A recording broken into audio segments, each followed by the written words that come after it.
जय श्री राधे, जय श्री कृष्ण, जय जय श्री राम। मैं समस्त सनातनी भक्तों को सहृदय प्रणाम करता हूँ। मैं कहना चाहता हूँ कि जो भी भक्त गंगा जी में स्नान करने गए हैं वे गंगा मैया का दर्शन करें और गंगा मैया से सुख की कामना करें, लेकिन अपने पाप को गंगा मैया में ना धोएं। अपने पाप को स्वयं आप धोएं, क्योंकि आपके कर्म का जो पाप है वो आप उसको स्वतः नष्ट करेंगे तभी नष्ट होगा। किसी को पाप देने से नष्ट नहीं होता है। इसलिए भ्रांतियां छोड़ दें कि जितने मैंने पाप किया है ये गंगा जी में आकर के पाप मैं धो दूंगा। गंगा जी लेकर के क्या करेंगे पाप आपका? आज आप एक साल के अंदर जो भी पाप किए हैं गंगा जी में ले जाके छोड़ देंगे, पुनः आप पाप करना शुरू कर देंगे।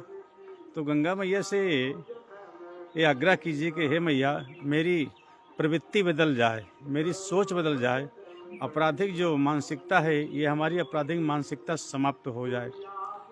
तो कुछ न कुछ संकल्प तीर्थ पे जा कर के लेना चाहिए, न कि अपने पाप को धोना चाहिए। लोगों ने केवल इतना सुना है कि गंगा मैया सबके पाप को धुलते हैं। अरे भैया, तुम पाप करते रहोगे, गंगा मैया पाप धुलती रहेंगी?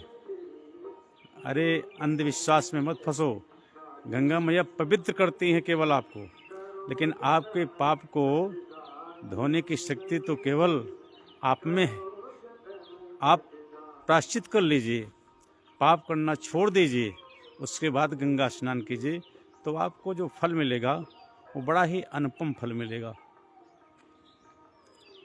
मैं अखिल भारतीय हिंदू महासभा के समस्त उच्च अधिकारी और पदाधिकारी और सदस्यों को सहृदय प्रणाम करता हूं और मैं बताना चाहता हूं कि हमारी अखिल भारतीय हिंदू महासभा में बहुत ही अच्छे से महाराष्ट्र में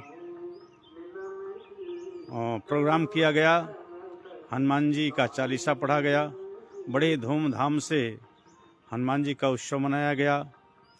आज गुरु गोविंद जयंती है और इस जयंती पर मैं सबको बधाई देता हूँ, शुभकामना करता हूँ कि हमारे गोविंद जी महाराज सदैव हिंसा के विरुद्ध रहे, अहिंसा को उन्होंने अपनाया है और हम सब भी अहिंसा को अपनाएं, हिंसा को छोड़ दें। दिखावे में तो नहीं, वास्तविक में अंतःकरण में अपने हमारे अंतःकरण में जो हिंसा बैठा है उसे हमें दूर करने की आवश्यकता है। मेरे अंतःकरण में जो पाप बैठा है, द्वेष बैठा है, ईर्ष्या बैठी हुई है, इन सबको हमें ख़त्म करना है।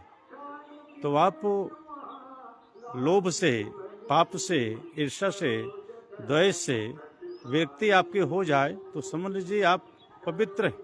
फिर किसी को पवित्र करने की आवश्यकता नहीं, लेकिन आप अंदर से भरे हुए हैं, पाप लेकर के बैठे हुए हैं, मानसिकता में आपके पाप बैठा हुआ है। अब दिखावा में यदि आप धर्म का काम करते हैं तो फिर वो आपको सूट नहीं करेगा, फिर उससे कुछ लाभ नहीं पाएंगे आप। संत महात्माओं से सीखना चाहिए कि संत महात्मा हमारे क्या करते थे। संत महात्मा जैसे मैं बताऊं आपको कि क्रोध भी करो तो सात्विक क्रोध करो। जैसे नारद जी ने क्रोध किया नल को ब्रह्मणगिरु के ऊपर, तो कहा कि जाके तो वृक्ष बन जा। और वृक्ष कहाँ का बन जा? वृक्ष भगवान के आंगन का बन जा, क्योंकि भगवान का स्पर्श होते ही तेरा उद्धार हो जाएगा।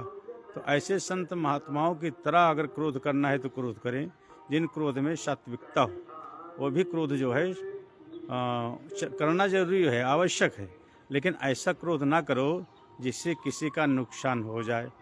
जय श्री राधे, जय श्री राधे, जय श्री कृष्ण। मैं राष्ट्रीय कथाव्यास हरिजन जी महाराज फिर अगले लाइव में आपको मिलूंगा। जय श्री राधे, जय श्री राधे, जय श्री राधे।